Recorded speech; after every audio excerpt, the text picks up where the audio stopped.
Se narra que durante la Segunda Guerra Mundial, la semana pasada también traje una ilustración de la Guerra Mundial, esta vez también, yo espero que no con aires bélicos, pero se narra que durante la Segunda Guerra Mundial, en la batalla de Ardenas, esto es en Bélgica, en el crudo invierno de 1944, estaban peleando alemanes y americanos en un denso bosque en Bélgica, cuando un soldado americano fue gravemente herido y quedó separado de su unidad.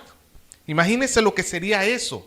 Él comenzó a deambular por el bosque sin saber dónde andaba. Estaba desesperado, no tenía provisiones ni medicina para curar sus heridas. Entonces un soldado alemán, enemigo obviamente, lo vio y consideró las opciones que tenía. La primera, dispararle. A final de cuentas, es el enemigo y están en guerra. Otra opción era simplemente capturarlo para que llevarlo a su unidad y pues obviamente, como muy posiblemente sucedería, terminaría siendo ejecutado. Otra opción simplemente era dejarlo a su suerte. En medio del bosque, con el frío que hacía, sin alimentos, lleno de heridas, pues también hubiera terminado en tragedia. Pero este alemán se compadeció del soldado americano y lo tomó y lo llevó a su refugio en el bosque. Atendió sus heridas con el equipo médico que él tenía y le dio su propia ración de alimentos y bebida. Y cuando estuvo la patrulla alemana alrededor, lo escondió para protegerlo. Después de algunos días de haberlo cuidado y ya un poco más recuperado, lo escoltó hasta las líneas enemigas, hasta el territorio dominado por los americanos, para que él pudiera regresar a los suyos. Ayudar a quien no merece es el más grande acto de humanidad que podemos hacer. Pero en realidad, amado hermano, a pesar de que he dicho que es un acto de humanidad, lo curioso es que cuando lo hacemos no estamos reflejando nuestra humanidad per se. Estamos en realidad reflejando a Dios en nosotros. Hoy vamos a ver cómo Dios se comportó frente a su pueblo infiel, para que nosotros podamos comprender qué sucede cuando fracasamos espiritualmente y también cómo debemos nosotros reaccionar frente a otros que nos fallan. Hoy damos inicio a este capítulo 6 que comienza con la palabra oíd, que como ya lo he dicho en otros momentos, esta palabra nos marca el inicio de los tres grandes discursos que tiene Miqueas en este libro. Así comenzó el capítulo 1, así comenzó el capítulo 3 y así ahora comienza el capítulo 6 con este tercer ciclo de denuncias que hace el profeta al pueblo de Israel. Así que veamos el mensaje que tiene el Señor para su pueblo. Nuestro texto se desarrolla como si Dios estuviera organizando un gran tribunal cósmico, una corte de justicia celestial donde está convocado Israel, que es el acusado, y está acusado de infidelidad, está Dios, que es el acusador de su pueblo, y Dios llama a un testigo, o mejor dicho, a algunos testigos, para que testifiquen lo que han visto. Y estos testigos, según el versículo 1 y 2, vamos a leerle los versículos y usted me va a decir cuáles son esos testigos. Leemos. Versículo 1 y 2 dice: Oíd ahora lo que dice Jehová. Levántate, contiende contra los montes y oigan los collados tu voz. Oíd, montes y fuertes cimientos de la tierra, el pleito de Jehová. Porque Jehová tiene pleito con su pueblo y altercará con Israel. ¿Quiénes son los testigos que el Señor está llamando? Los montes, los collados, los cimientos de la tierra. Es una referencia clara. Dios está llamando a las montañas del mundo, especialmente pensando en los montes de Jerusalén o de Israel, mejor dicho, para que sirvan como testigos. ¿Por qué? Porque aquellas montañas, en cierta manera, pudiéramos decir que fueron testigos de toda la historia de Israel a lo largo de los siglos. Como si nosotros pudiéramos volver a ver no sé, un cerro San Cristóbal quizás. ¿O qué otro cerro conocido hay en Perú, en Lima? Aparte del San Cristóbal. El más popular, creo, ¿no? El Morro Solar. Es como si Dios estuviera llamando al Morro Solar, al Cerro San Cristóbal, para que puedan atestiguar de los sucesos que han sucedido en Lima a lo largo de los siglos.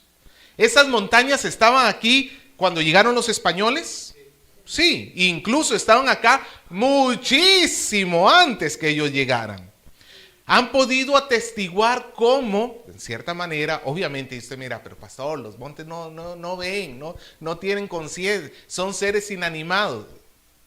Sí, yo lo sé perfectamente, pero aquí estamos usando una figura literaria que se llama personificación, que es darle a un objeto inanimado características humanas. ¿Ok? Y Dios está llamando a estas montañas porque estas montañas estuvieron allí cuando Dios rescató a su pueblo de Egipto. Cuando el pueblo se comprometió a las faldas del monte Sinaí que iba a seguir al Señor. Esas montañas estuvieron allí cuando Dios los llevó por todo el desierto rumbo a la tierra prometida. Esas montañas estuvieron allí todo ese tiempo y estaban allí cuando Miqueas estaba diciendo estas palabras y están acá 2700 años después de Miqueas. Siguen existiendo esos montes. Y si Cristo no regresa dentro de 1000 años más, esos montes continuarán allí. ¿Qué es lo que representa entonces la figura de un monte? No, sí, es testigo, pero ¿por qué es un testigo ideal? Ok, por esa figura de permanecer, de no moverse, que no cambia. Aunque sabemos que la erosión hace sus efectos, pero en términos generales no cambia un monte. Se mantiene allí. Los montes ya de por sí transmiten esta imagen de inamovilidad, de permanecer igual por los siglos y los siglos, lo cual los hace testigos perfectos de lo que ellos escucharon y vieron, cómo Dios se había comportado durante los siglos atrás. Sí, la generación que escucha Miqueas no escuchó, no vio, pero sí tiene a testigos que le pueden decir lo que sucedió en aquel momento, por decirlo así. Es como cuando tú le preguntas a tu abuela, ¿y cómo era mi papá cuando era chiquillo? Tú no estuviste allí, pero ciertamente tu abuela estuvo allí. Y lo que te cuenta tu abuela, tú lo puedes creer porque es de primera mano. Ella lo vivió, ella lo experimentó. Pues es lo mismo. Acá tenemos a los montes que han visto cómo cada generación de israelitas se ha rebelado contra el Señor desde el principio. Por eso el versículo 2, el Señor anuncia que tiene un pleito. Jehová tiene pleito contra su pueblo y altercará. Eso significa presentar pruebas en contra de Israel. Dios tiene un problema con Israel y está llamando o lo está poniendo en el banquillo de los acusados y a los montes los está poniendo como testigos. A lo largo de la historia del Antiguo Testamento, vemos cómo Dios respondió una y otra vez frente a la infidelidad de su pueblo. ¿Cómo respondió Dios? Con fidelidad.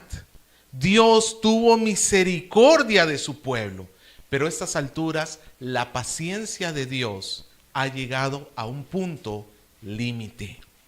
La paciencia de Dios está a punto de agotarse porque este pueblo no ha sido otra cosa que infiel al pacto.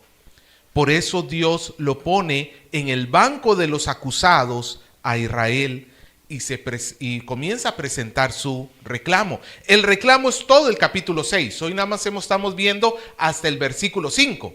Pero el reclamo se va a extender, este juicio se va a extender por todo el capítulo 6 que vamos a continuar viendo la próxima semana.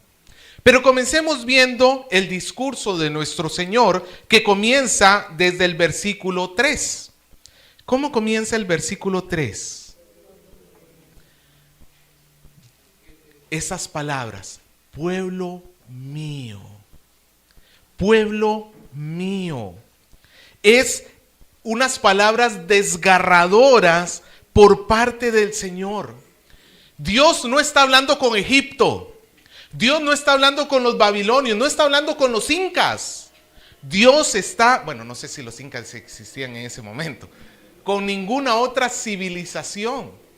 Dios está hablando con ¿quiénes? Con su propio pueblo, los que Él en Éxodo 19:5 dijo que serían su especial tesoro sobre todas las naciones de la tierra. Dios hizo un pacto con esta nación, Dios les entregó su ley y ellos se rebelaron contra Dios.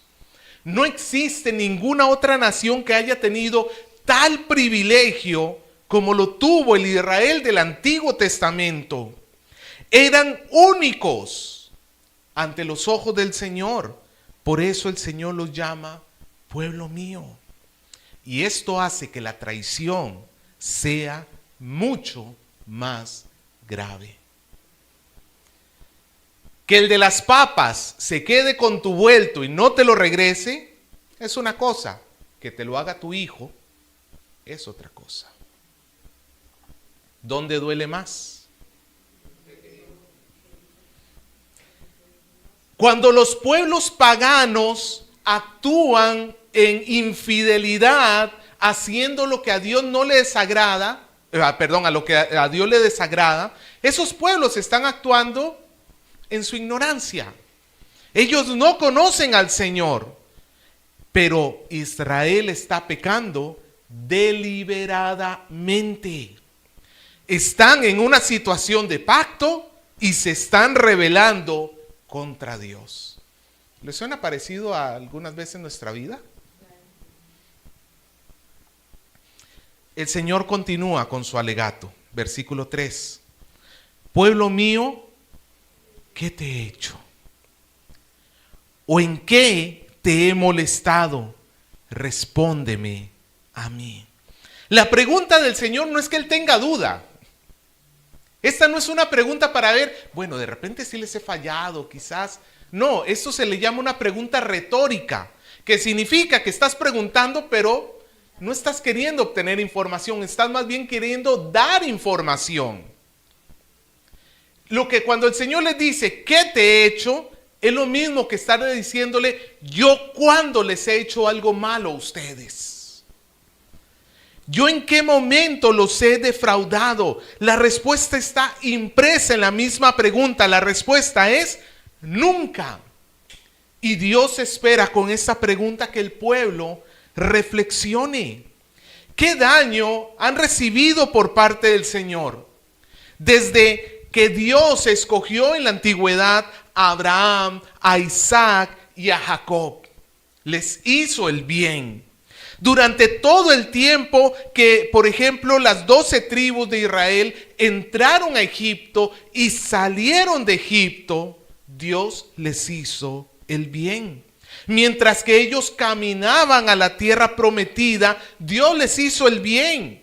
Cuando se estableció la monarquía, incluso cuando el pueblo de Dios obstinadamente se partió en dos reinos, Dios les hizo el bien. A pesar de que por siglos y siglos y siglos la nación fue infiel, Dios les hizo el bien. La pregunta es, ¿qué mal les había hecho Dios a ellos? Ninguno. No había denuncia, no había mal que pudieran decir contra Dios, porque el Señor había sido fiel a su pacto y aún había sido fiel cuando Israel había sido infiel. Y aquí básicamente lo que el Señor está trayendo a la luz, aunque no lo dice con esta palabra exacta, pero todo el concepto que tenemos en este alegato del Señor nos hace recordar una palabra hebrea que ya hemos mencionado en algún momento y que quiero que usted la traiga a memoria y la tenga muy clara. Es esa palabra que en el Antiguo Testamento se traduce como misericordia de Dios. Que vamos a esto, no existe una sola palabra en el español que pueda abarcar todo lo que abarca esta palabra. Se traduce como misericordia. En hebreo es la palabra Hesed. Diga conmigo, Hesed. Eso lo digo para que no se lo olvide. Esta palabra no está mencionada en este texto en particular, pero lo que el Señor está diciendo que Él ha tenido, básicamente está resumido en esta palabra, Hesed. Hesed trata sobre la actitud de misericordia, bondad, amor, lealtad y fidelidad inquebrantable de Dios en su relación de pacto para con su pueblo. En otras palabras, es un amor que se manifiesta cuando dos partes están en un pacto. Como por ejemplo, ¿cuál sería el pacto más fácil que vemos nosotros día a día? El matrimonio. Ok, hay dos personas en una relación de pacto. ¿Cierto? Pues obviamente en lo ideal del ser humano, el hombre y la mujer siempre van a buscar el bien el uno del otro, ¿cierto? Y es fácil amar a la persona cuando esa persona está procurando tu bien. Cuando esa persona está procurando que te vaya bien en todo, cuando es fácil amar. Pero Hesed se manifiesta especialmente cuando esa otra persona que está en pacto contigo ha fallado. Cuando esa persona que debería haber sido fiel al pacto que tiene contigo, de repente le encuentras que ha fracasado. Un esposo, una esposa que sufre infidelidad, hablando bíblicamente, tiene la puerta de poder solicitar divorcio, lo que Jesús dijo, a no ser a causa de adulterio, ¿cierto? No existe el divorcio por cualquier causa, hermano. Nada de que, pastor, es que me quemó la comida. Incompatibilidad de caracteres. Ya no lo aguanto, pastor. Le creció la panza. No, eso no vale. Esas cuestiones no valen. Pero el Señor dijo, a menos que sea causa de divorcio. Ahí se abre una puerta porque la relación sufrió un daño en lo más básico y elemental. Pero el hecho que se abra la puerta no significa obligatoriamente que la parte afectada se tenga que sí o sí divorciar. Cuando una persona que está en relación con otra y esa otra persona falla y yo, que he sido el que me han fallado, decido mantenerme en amor a esa persona y tratar de salvar la situación, de tratar de restaurar la situación y de volver en amistad con esa persona, yo estoy mostrando el Hesed que se menciona acá. Eso es el Hesed. Cuando la otra persona lo que merece por sus obras es que tú lo abandones. Pero en lugar de abandonarlo, ¿qué es lo que haces? Volverlo a tomar de regreso. ¿Te acuerdas de Oseas y su esposa prostituta? El Señor le dijo, anda, busca a una mujer prostituta y cásate con ella. Y Oseas fue y se casó efectivamente con una mujer prostituta y tuvo hijos con esta mujer. Pero al cabo de un rato, al cabo de algunos años, esta mujer regresa a la prostitución. Habiéndola sacado de ese mundo, regresa a la prostitución y vuelve a ser... Imagínate cómo te sentirías tú como esposo en ese momento. Pues luego fue Oseas de nuevo y pagó el precio para que esta mujer pudiera salir de nuevo de la libertad de la prostitución, pudiese ser liberada de ese estilo de vida. Oseas le debía dar otra oportunidad en obligación.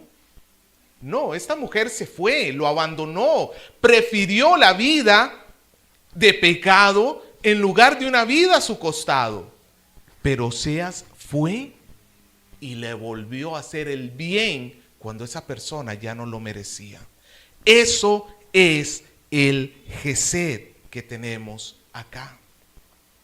Es la característica que este amor muestra, que cuando la otra persona ha fallado en el compromiso, vuelve a buscar cubrirlo, no lo abandona. Esto hace que el Gesed de Dios pueda hacer que Dios se mantenga fiel, perdonando a su pueblo y restaurándolo una vez más, a pesar de que su pueblo no le merece. El alegato del Señor es real. ¿Qué ha hecho Dios para molestar a su pueblo? Solamente ha tenido compasión una y otra vez.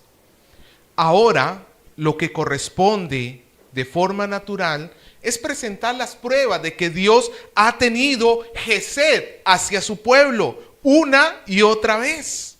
Así que el Señor va a hacer un pequeño listado, no porque la lista sea corta, sino porque si Dios hablara de todas las veces que Dios le ha hecho el bien a su pueblo, hasta el día de hoy estaríamos contándolo. Dios apenas toma unos cuantos ejemplos representativos de su Gesed hacia su pueblo. Versículo 4. Porque yo te hice subir de la tierra de Egipto, de la casa de servidumbre te redimí. Aquí hay un pequeño juego de palabras que no se nota en español, pero la palabra molestado del versículo 3 suena muy similar a la palabra subir del versículo 4. Y entonces en hebreo sonaría así: yo te he molestado. No, yo en lugar de molestarte lo que hice fue subirte de Egipto. Molestar y redimir, sacar de la esclavitud, creo que a ninguno de nosotros nos molestaría que estemos en condición de esclavo y nos liberen. ¿Cuál de ustedes diría, no, devuélvame a donde estaba? Pero curiosamente eso sí hizo Israel. ¿Se acuerdan? Extrañamos Egipto. La comida. Es interesante cómo al pueblo sí le molestó salir de Egipto, de la casa de servidumbre, sí les molestó.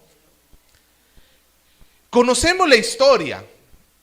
Israel está esclavo en Egipto y Dios le dice estas palabras a Moisés en Éxodo 3. He visto la aflicción de mi pueblo, he oído su clamor y he descendido para librarlos, para sacarlos de aquella tierra a una tierra buena y ancha, tierra que fluye leche y miel. Dios había liberado a su pueblo por compasión, por misericordia, para buscar su bien. Dios había derrotado la máxima potencia de su época sin que un solo israelita usara un arma. Dios derrotó a todo el ejército sin que Israel tuviera que pelear. Pero Dios no solamente proveyó libertad. Versículo 4 continúa diciendo: y envié delante de vosotros ¿a quién? A Moisés, Aarón y María. Lo que está mostrando Dios es que Dios no los dejó desprotegidos. Dios les dio líderes a Israel que lo pudieran guiar a través de todo su peregrinaje por el desierto. Esto nos muestra, amado hermano, el cuidado que tiene Dios para con su pueblo. Los líderes del pueblo, en cierta manera, con sus virtudes y defectos, son cuidado de Dios hacia su pueblo. Dios tuvo gesed de su pueblo. Pero la historia continúa. Dios protegió a su pueblo a pesar de que el pueblo no sabía lo que sucedía. El versículo 5 es la historia quizás más larga que tenemos acá. Pueblo mío, acuérdate ahora qué aconsejó Balac, rey de Moab, y qué le respondió Balaam, hijo de Beor. ¿Sabe a qué historia se está refiriendo acá el Señor? Ok, estamos en Números 22 al 24. Es una historia bien interesante. Balac es el rey de Moab y los israelitas justo tienen que atravesar su tierra. Y este rey no quiere que atraviesen su tierra. Entonces, lo que hace Balac es buscar a un profeta pagano, que se llama Balaam. Y lo que quiere es que Balaam maldiga al pueblo de Israel. Números 22, 5 al 6 dice, estas son las palabras de Balac a Balaam. Mira, una inmensa multitud que cubre la faz de la tierra ha llegado de Egipto y me amenaza. Eso no era cierto, porque Israel nada más estaba de pasada. Ven, por favor, maldíceme a este pueblo, porque es demasiado poderoso para mí. Es demasiado poderoso para mí. De esta manera quizás yo pueda conquistarlos y expulsarlos de la tierra. Yo sé que sobre el pueblo que tú bendices caen bendiciones y sobre el pueblo que tú maldices caen maldiciones. Y si usted sabe la historia, sabe que fue en varias veces que le pidió que hiciera esto hasta que Balaam aceptó consultar a Dios y Dios le dice que no maldiga a Israel, porque ese es el pueblo que el Señor ha bendecido. Así que Balac insiste al profeta diciéndole que le va a dar recompensas. Y usted sabe por dónde cae la persona. Balaam intenta varias veces maldecir al pueblo, pero siempre Dios pone palabras de bendición en la boca del profeta en lugar de maldición. Números 24:13 dice, aunque Balac me diera su palacio repleto en plata y oro, no podría hacer absolutamente nada en contra de la voluntad del Señor. Te advertí que únicamente podía decir lo que el Señor me dijera. Así que finalmente Israel no fue maldecido. Lo curioso, amado hermano, es que este episodio se desarrolla en el libro de Números. Y en Números hay muchas historias de las rebeliones de Dios contra su pueblo. Muchas historias de cómo el pueblo una y otra vez se andaba quejando en contra de Dios, andaba haciendo lo incorrecto delante de Dios, y a pesar de que el pueblo se está comportando de esa manera, hay un enemigo que quiere maldecirlo y Dios no lo permite. Dios les está devolviendo bien a este pueblo que está mal. ¿Cómo se le llama eso? Gesed. Esa es la gesed de Dios. Y hay una última parte en el versículo 5 que dice, desde Sittim hasta Gilgal. ¿Qué son estos lugares? Para nosotros, bueno, para usted ya debería decirle, porque hace poquito vimos el libro de Josué. Sittim y Gilgal son dos lugares muy significativos para los israelitas. En Sittim Israel llega en Números capítulo 25. Ahí ellos hacen el campamento y es el lugar donde van a acampar hasta que vayan a cruzar a la tierra prometida en el libro de Josué. Pero Sittim no solamente fue el lugar del campamento de Israel, sino que también fue el lugar donde los israelitas comenzaron a caer en idolatría y en inmoralidad con las mujeres moabitas. Y el juicio de Dios cayó sobre el pueblo y ese día murieron 24,000 personas por el juicio de Dios. Pero aún así, Dios no desechó a todo su pueblo, sino que lo siguió cuidando y protegiendo hasta que se cumpliera la promesa. Gilgal es el otro extremo. Sittim es el último lugar fuera de la tierra prometida donde estuvieron los israelitas hasta el día que cruzaron el Jordán. Pero luego que cruzaron su campamento, ¿dónde lo establecieron? En Gilgal. Fue en Gilgal donde Josué acampó luego de cruzar el Jordán. Fue donde se levantaron aquellas piedras conmemorativas recordando el cruce del Jordán. Y fue allí donde circuncidaron a toda la generación que había nacido en el desierto. Es como contrastante la situación. En Sittim se manifiesta la maldad del pueblo. Se manifiesta cómo el pueblo, a pesar de que está viendo al mismo Dios, por decirlo así, pero son malvados de corazón. Pero aún así, Dios los lleva hasta Gilgal. Y Dios vuelve a hacer que su pueblo se vuelva a comprometer con ellos. Mientras que Sittim muestra la maldad del pueblo, Gilgal es la garantía de que Dios no los ha abandonado, de que Dios tiene Gesed. Y el versículo 5 termina con estas palabras del Señor: para que conozcas las justicias de Jehová. Aquí Dios está abriendo su corazón. ¿Por qué Dios ha tenido tanta compasión de su pueblo a lo largo de la historia? Para que conozca las justicias. Cada vez que el Señor ha sido misericordioso, cada vez que ha perdonado a su pueblo, cada vez que lo ha llevado para cumplir sus propósitos, lo ha hecho para que el pueblo conozca o reconozca las justicias de Jehová. Esta palabra justicias en hebreo, sadak, significa recto, derecho, virtuoso. En este caso no significa el carácter justo del Señor, que el Señor es justo, ¿sí o no? Pero en su justicia, ¿qué es lo que debió haber hecho con ese pueblo? Destruirlo. Desde lo que mismo que debió haber hecho con Adán y Eva y lo que debió haber hecho con nosotros. Si hubiéramos hablado de su justicia en el sentido de su carácter recto, puro del Señor, el Señor debió haber consumido a su pueblo hace mucho tiempo atrás.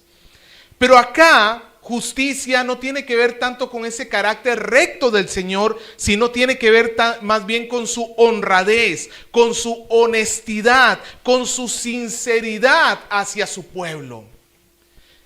Es bien conocido que cuando una persona tiene misericordia de otra y no le paga con la moneda que debió haberle pagado, nos crea admiración, ¿sí o no?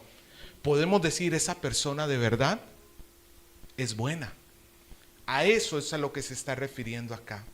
El Señor quería que el pueblo entendiera que Él tiene compasión, que Él es misericordioso y bondadoso para con su pueblo. Pero, como nos dice Pablo en el Nuevo Testamento, ¿Dios tiene paciencia? Sí, pero esa paciencia ¿para qué es? Para el arrepentimiento, para que su pueblo se arrepienta. Este es el final de esta primera sección del alegato del Señor. La próxima semana vamos a continuar viendo cómo el pueblo responde ante el Señor. Pero ahora detengámonos a pensar en lo que hemos estudiado hasta acá. Un Dios que tiene un amor fiel y misericordioso hacia un pueblo que no lo merece en lo más mínimo. ¿No le suena esto algo parecido dentro del Nuevo Testamento? ¿Cuál es la mayor expresión del amor misericordioso de Dios para con la humanidad? Pablo lo diría así en Efesios capítulo 2. Y Él nos dio vida a nosotros cuando estábamos muertos en delitos y pecados, en los cuales anduvisteis en otro tiempo, siguiendo la corriente de este mundo, conforme al príncipe de la potestad del aire, el espíritu que ahora opera en los hijos de desobediencia, entre lo cual también nosotros vivimos, siguiendo los deseos de nuestra carne y haciendo la voluntad de la carne y de los pensamientos. Y éramos por naturaleza hijos de ira.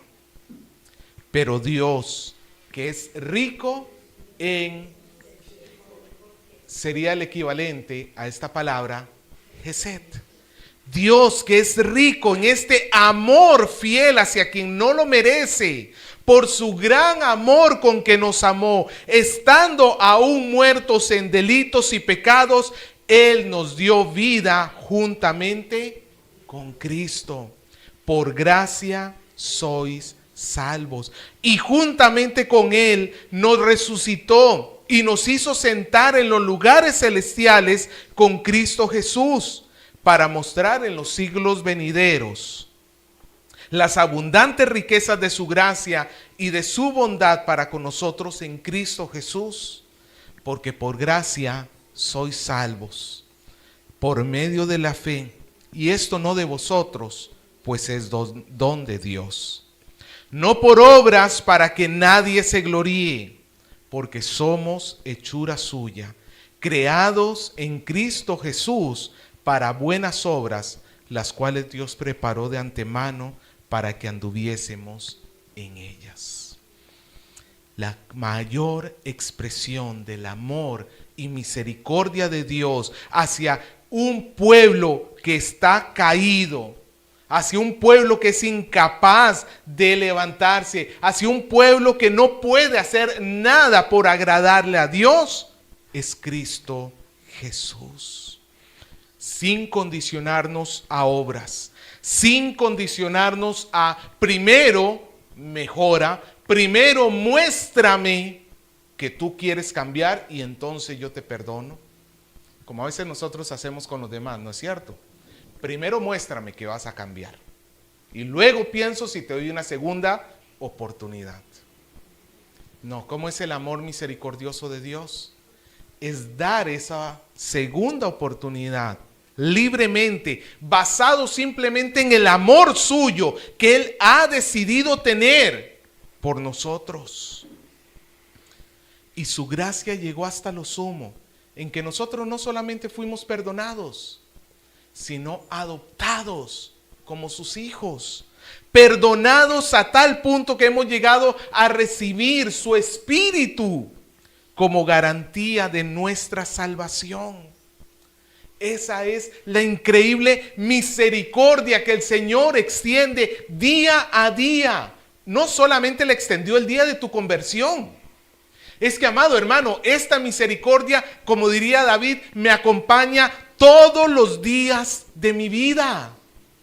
Son todos los días que tú necesitas el Gesed de Dios. Porque todos los días, de una u otra manera, vas a fallarle a Dios. Todos los días, de una u otra manera, vas a encontrarte fracasos en tu vida espiritual. Vas a encontrarte que no pudiste. Tú pensabas que podías, pero resultó que no podías. Todos los días vamos a necesitar recordar que el Señor sobre nosotros, ¿qué tiene? Esa misericordia, ese Gesed. Cuando te encuentres fracasado, cuando hayas caído, recuerda, Dios tiene misericordia. Si Dios te recibió estando tú muerto en delitos y pecados, ¿cómo no te va a sostener a pesar de que hayas pecado? Si Dios te recibió estando en la peor condición que podías estar, ¿cómo no extenderá una vez más su misericordia sobre ti a pesar de que has fracasado? Dios tiene misericordia. Pero esa misma misericordia nos debe nosotros enseñar qué espera Dios, cómo nos comportemos con los demás. La traición duele. Y entre más amada sea esa persona, más duele. Y es muy fácil dejarse guiar por el enojo, por la amargura, por la ira y decir, fuera de acá, nunca más. No quiero nada más contigo. Es muy fácil reaccionar de esa manera. Pero ¿qué nos enseña el Gesed de Dios? ¿Cómo nosotros tenemos que reaccionar frente a uno que te falla?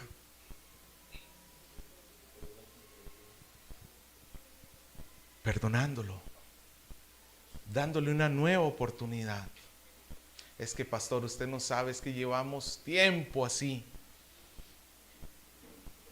Ahora están de moda estas relaciones tóxicas, ¿no es cierto? Si tú estás enamorado, puedo entender que te separes y sí, lo conserves como amigo, no le guardes rencor, odio. Eso sí, o sea, ahí en ese es el momento idóneo para escoger. Carlitos, por detrás de la cámara, por favor. Ya.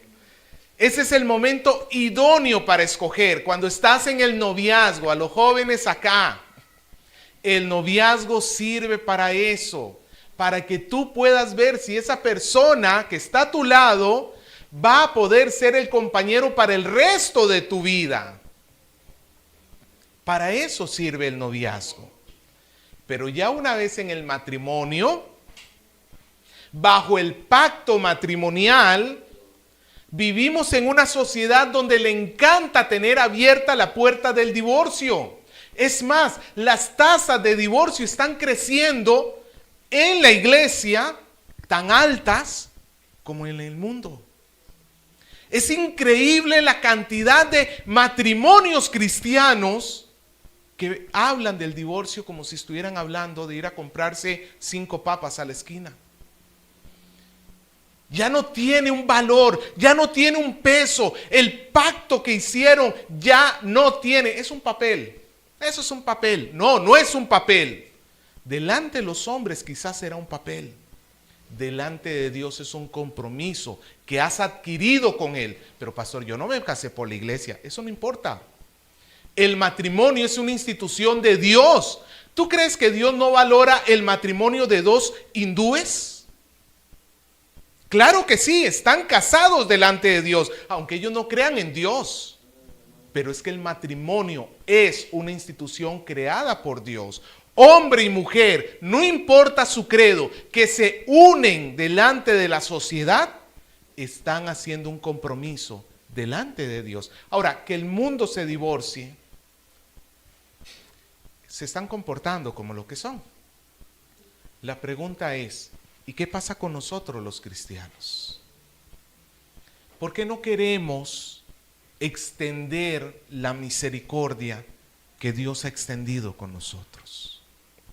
¿Por qué no queremos perdonar la falta que a nosotros sí se nos ha perdonado? ¿Por qué no queremos dar una segunda oportunidad cuando tú no me digas que solamente has recibido solo una oportunidad más?